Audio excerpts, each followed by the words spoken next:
पौष उत्तरदा एकादशी व्रत कथा। धर्मराज युधिष्ठिर कहने लगे कि हे भगवान, आपने पौष कृष्ण एकादशी अर्थात सफला एकादशी का महात्म्य बताकर बड़ी कृपा की। अब आप कृपा करके मुझे पौष मास के शुक्ल पक्ष की एकादशी के विषय में भी बतलाइए। इस एकादशी का क्या नाम है तथा इसके व्रत का क्या विधान है, इसकी विधि क्या है, इसका व्रत करने से किस फल की प्राप्ति होती है और उसमें कौन से देवता का पूजन किया जाता है।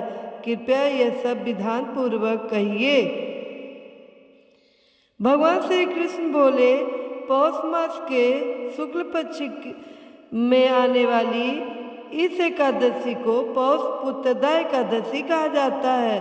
इसमें भी नारायण भगवान की पूजा की जाती है। विधि पूर्वक इस व्रत को करना चाहिए। इस चर और अचर संसार में उत्तरदा एकादशी के व्रत के समान दूसरा कोई व्रत नहीं है। इसके पूर्ण से मनुष्य तपस्वी, विद्वान और लक्ष्मीवान होता है। इसकी मैं एक कथा कहता हूँ, सो तुम ध्यान पूर्वक सुनो। भद्रावती नामक नगरी में सुकेतुमान नाम का एक राजा राज करता था। उसके कोई पुत्र नहीं था। उसकी स्त्री का नाम सैव्या था।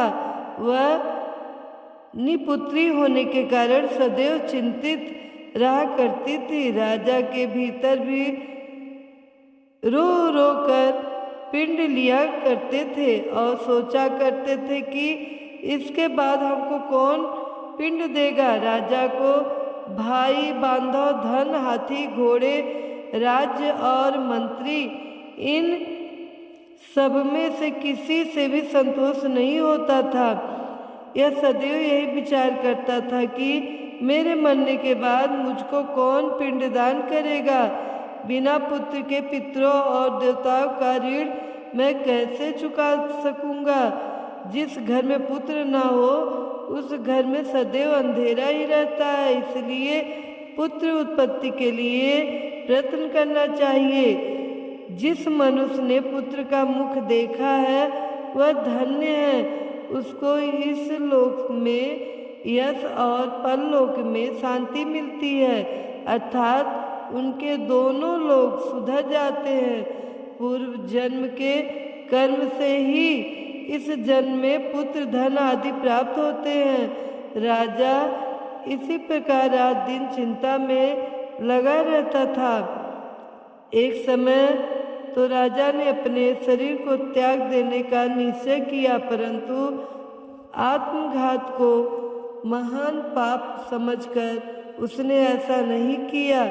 एक दिन राजा ऐसा ही विचार करता हुआ अपने घोड़े पे चढ़कर वन को चल दिया तथा पक्षियों और वृक्षों को देखने लगा।